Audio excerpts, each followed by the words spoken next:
皇帝杀功臣的戏码在我们的历史上并不罕见，前有吕后诛韩信，后有朱元璋大杀淮西24勋贵。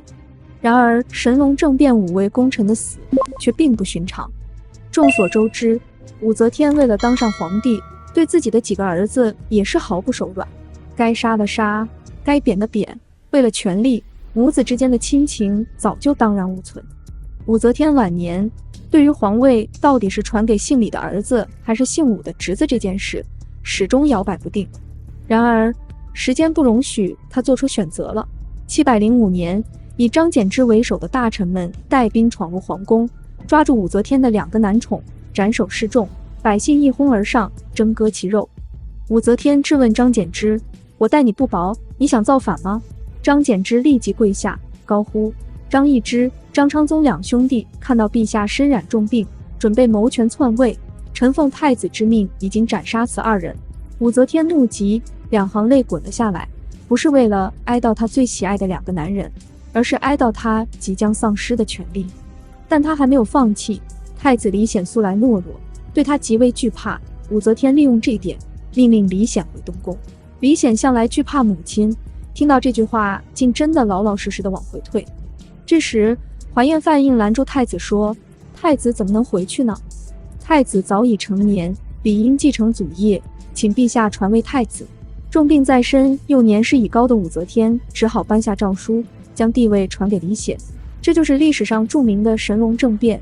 政变是打着恢复李唐王朝的旗号进行的，有2个目的：一是杀张易之、张昌宗兄弟；二是逼武则天退位，由李显即位，终结5州天下，恢复李唐王朝。在政变进行之前，张柬之、崔玄伟派人迎接李显，结果李显有些害怕，有些不敢去，他很怕自己的母亲武则天。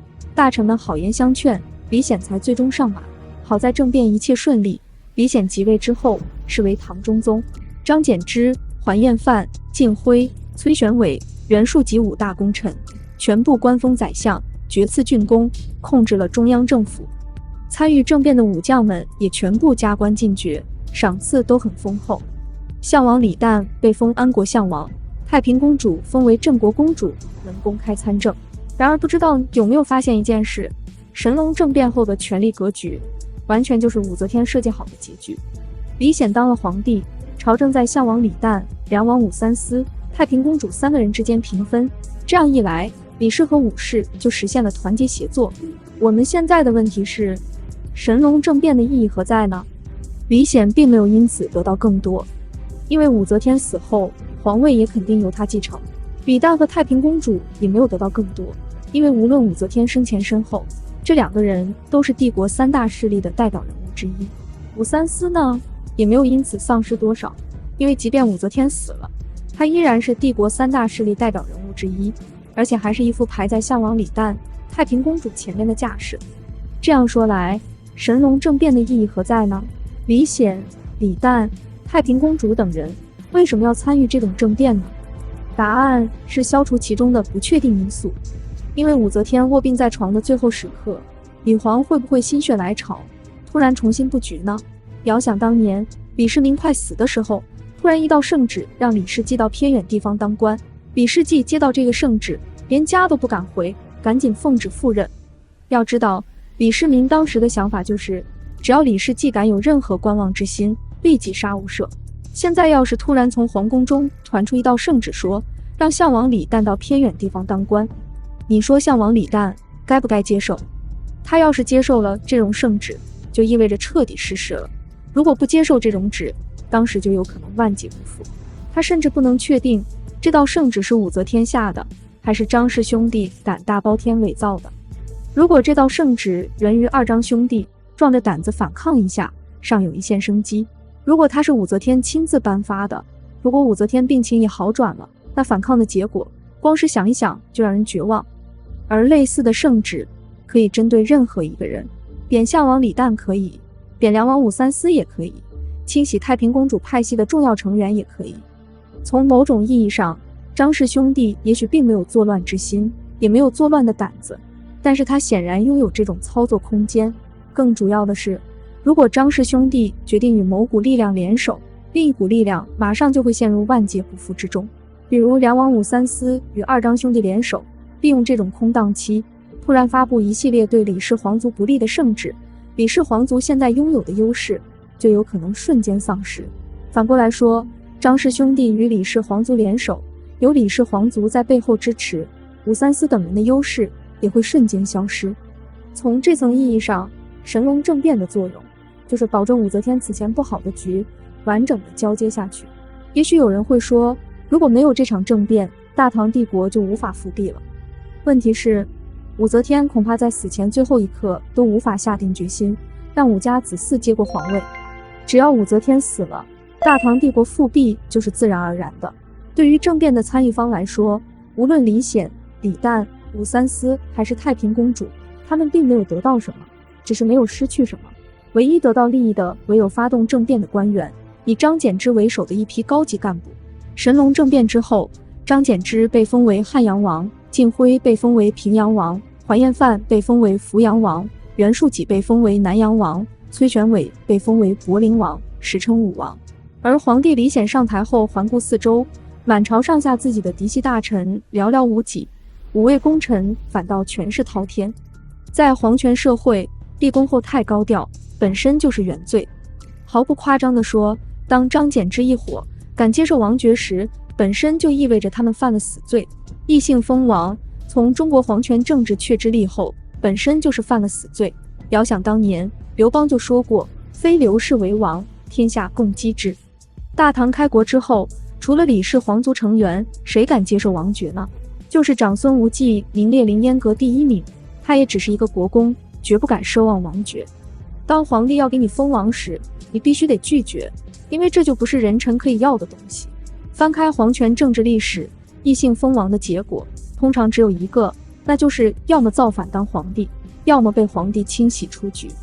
例外的是，可以说罕见而又罕见，张柬之几个人就因为一场政变，一下就有5个人接受王爵，于是神龙政变，史称武王之变。于是皇帝立即就开始张罗着培植亲信，将原先被武则天罢免的官员赦免召回，将无罪的升官。但宰相的位置已经被功臣集团占满了，自己的人已经塞不进去了。李显又开始加强妻子为皇后的势力，允许她参政，培养自己的势力。除此之外，李显为了坐稳位子，竟然想着拉拢武家，主动向武三思抛出橄榄枝，想得到武家的帮助。早在神龙政变之时，就有人劝张柬之和晋辉，让他们赶紧把武三思也杀了以绝后患。但是张柬之却认为，武三思这种罪大恶极的大魔头应该留给皇帝去杀，这样有利于树立他的军威，皇帝的宝座也能做得更稳当。可让张柬之万万没想到的是，对于皇帝来说，最大的威胁绝不是武家，而是功臣集团。李显非但不杀他们，还决定与他们合作，反过来对付功臣集团。功臣们当然慌了，连连上书，一方面劝诫皇帝吸取武则天的教训，不要让韦皇后干政，一方面劝皇帝要控制武家人的势力，以防他们东山再起。然而功臣们咄咄逼人的气势，更坚定了李显削弱他们势力的决心。当然，确实也有功臣居功自傲，借机使劲提拔自己的亲信。比如桓彦范就谎称自己的大舅子也参与了政变，要求给他升官。李显明知这是撒谎，但迫于功臣的压力，也只能照办。对此，他身为大唐皇帝很是憋屈。为了尽快铲除功臣，李显找到武三思商量对策。武三思对这帮大臣早就恨之入骨，自然会牢牢抓住这样的好机会。他给李显出的主意是先明升暗降，将他们的爵位从公提升到王，但同时罢免他们的宰相职务，如此便可除去了他们的实权。紧接着，武三思开始制造冤案，把功臣贬官。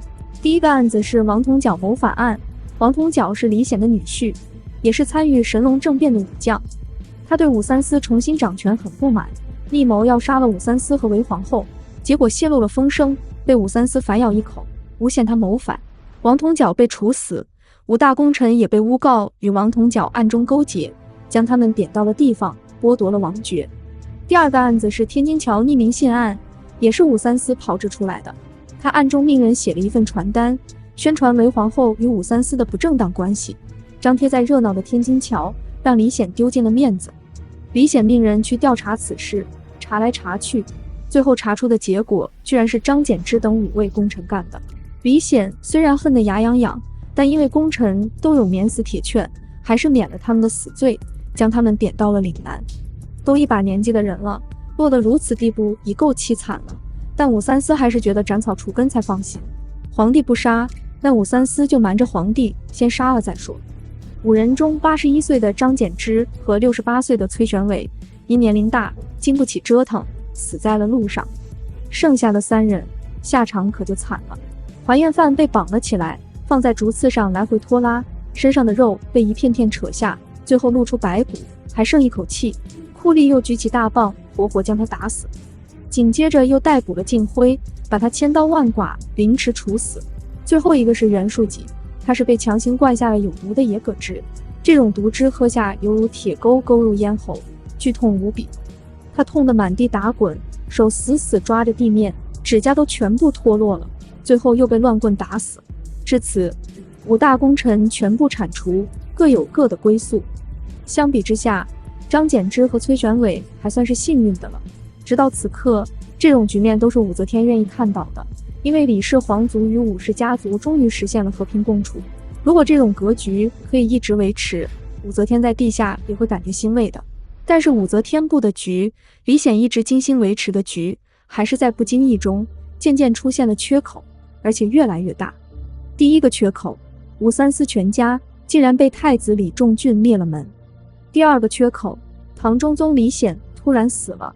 公元710年，唐景龙4年，野心膨胀的韦皇后想成为第2个武则天，毒杀唐中宗李显，但没等他稳固地位，李隆基与姑姑太平公主又发动唐隆政变，诛杀韦氏。在他们的运作下，李旦又当皇帝，但他这个皇帝也只是过渡。3年后，先天2年713年7月，李隆基与太平公主争权，李隆基抢先发动先天政变，太平公主被杀。唐睿宗李旦禅位于李隆基，是为唐玄宗。至此，这历时8年，宛如绞肉机一样吞噬无数性命的皇位之争才算尘埃落定。